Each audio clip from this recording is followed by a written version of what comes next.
But to be successful, I think that all these other things sit underneath that most people don't put the time and effort into. And if you truly want to be successful on the field in cricket, you need to be spending time on these other 5 pillars as well.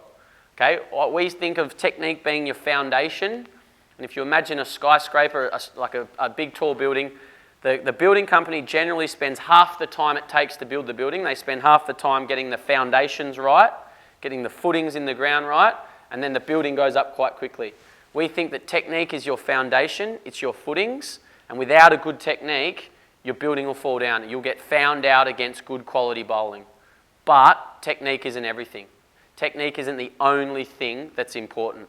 Okay, and I'm going to talk a bit about these other things, especially the mental and emotional skills, because I'm sure you guys talk a fair bit about technique. I'm just going to share a few ideas and thoughts around these things that you may or may not have heard before, and hopefully open up some new ways of thinking and some new ways of approaching your cricket and your life as well.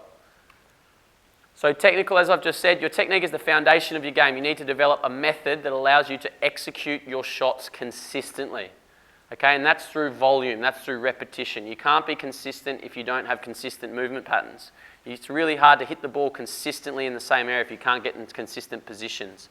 The only way to do that is through volume, is through training the right things and doing it thousands and thousands of times. You want to hit a good cover drive, you've got to get in the right position, and then you've got to do it thousands and thousands of times until it becomes subconscious. So for us, what we try and work on with our players is we want our players to hit the ball exactly where they want it to go. We want our players to not slice the ball. And I've worked with a few of you in the room, and a lot of players try and hit the ball somewhere and they slice it off to a different point, and they don't even realise they're doing it. It's through what their body's doing, which then contributes to what their bat swing does. And so we work with our players on hitting the ball exactly where they want it to go, okay? And that way you can control where the ball goes, hitting the ball into the gaps.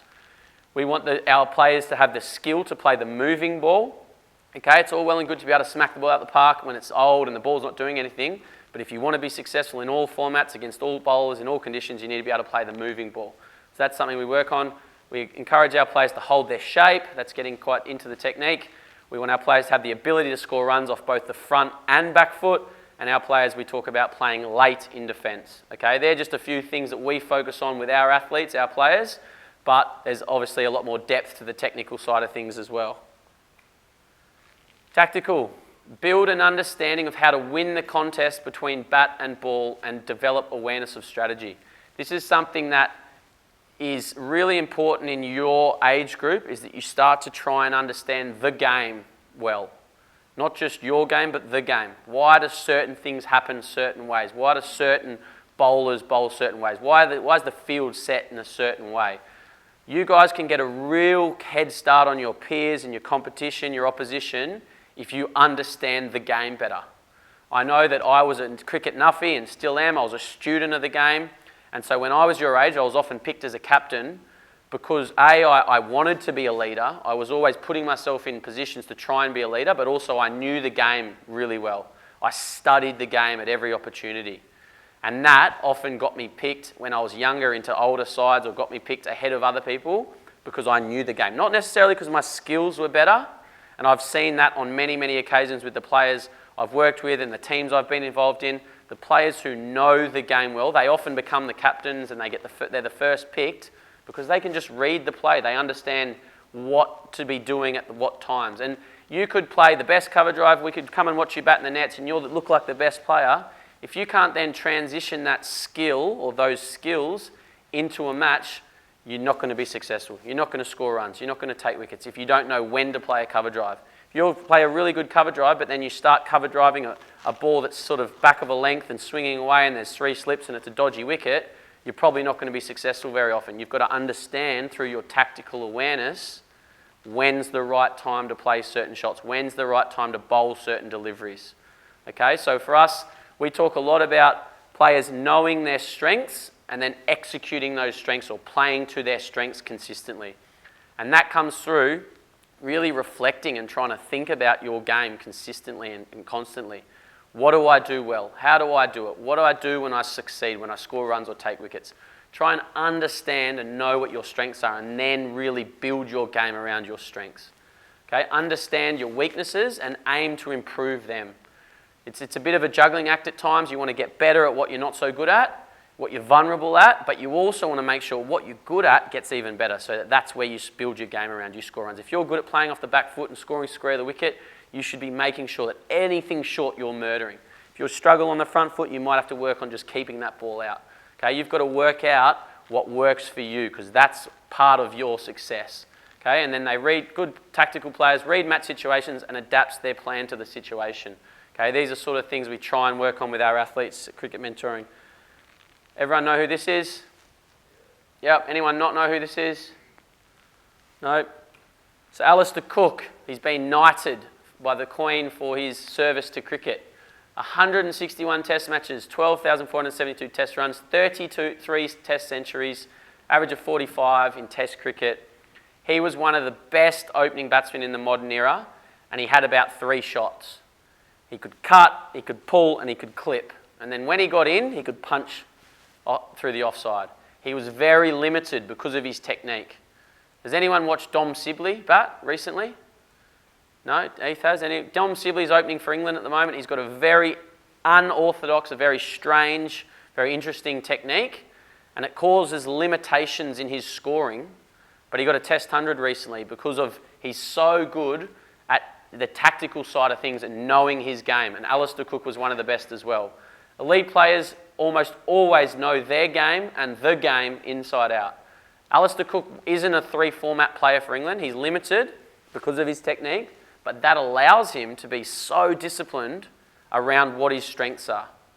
And his discipline around his strengths made him such an amazing Test cricketer. He could bat for days. He could score big hundreds because he didn't get outside his bubble. He didn't try and take the game on or get ahead of himself when he was playing well. He just stayed in his lane and he just played to his strengths.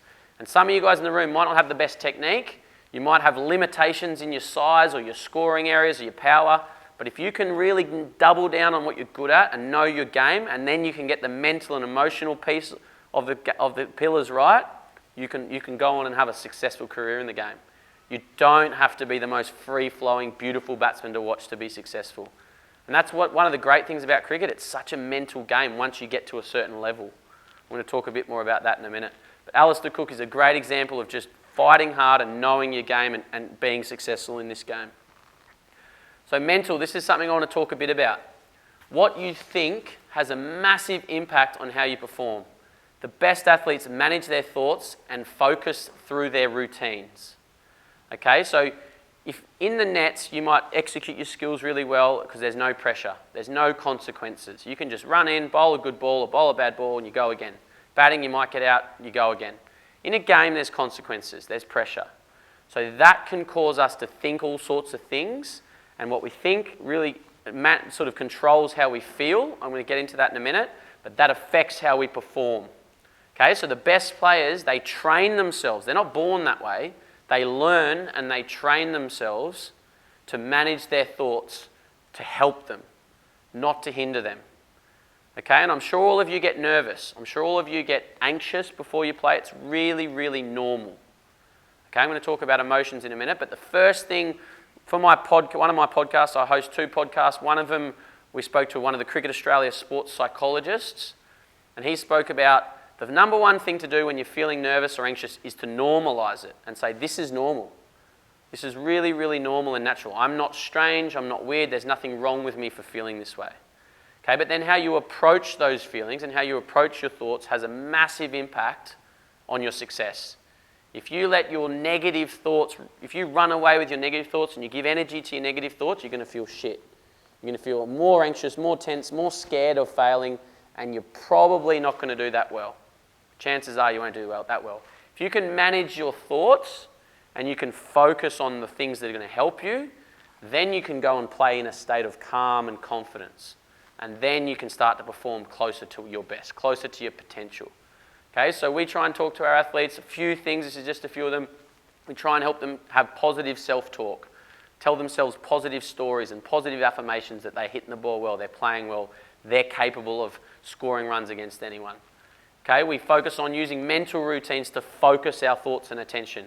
Going back to the Cricket Australia sports psychologist, he spoke about when you're in the contest, all that you need to be focusing on is everything relevant in that moment.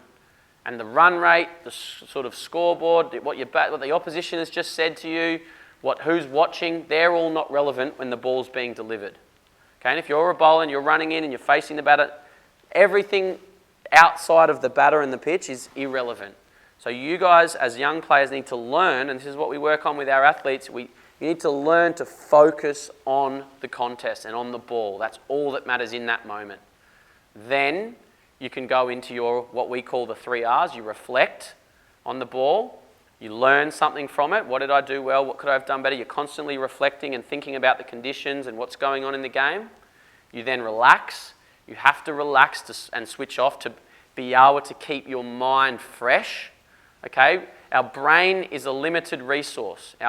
If we don't switch off, we'll drain that resource really, really quickly. And then we get to 20 or we face 30 balls and we're done. We're fried. We're cooked.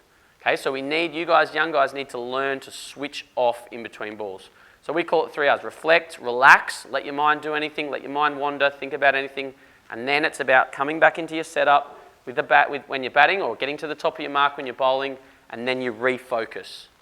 Okay, so how you think and those routines are going to play a huge, huge part in your performance. Okay, and you might be someone who gets to 20 easily and then you get out all the time. It could be because you're just not switching off and you're frying yourself.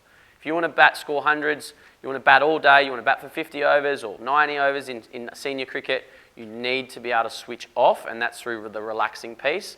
But then you can't tap your bat and face up and still be thinking about what's for dinner tonight. You need to be able to refocus. Okay, and the reflection part is where you learn and you can adapt and you can apply your tactics from what you're learning after each ball. And then we want our players to be able to play freely under pressure and problem solve. You problem solve what's in front of you. If the wicket's doing a bit, you've got to problem solve. How do I adapt? Do I change my stroke play? Do I change my position? How do I adapt to what's in front of me? The wicket's good, or I'm facing a fast, bouncy bowler. Do I move deeper in my crease? You've got to always be problem solving what's in front of you. Okay, for you better players, and I don't know your levels, most of you, but you better players might understand this. Some of you other guys might be like, I don't know what you're talking about, but you've got to always be able to adapt and problem solve what's in front of you.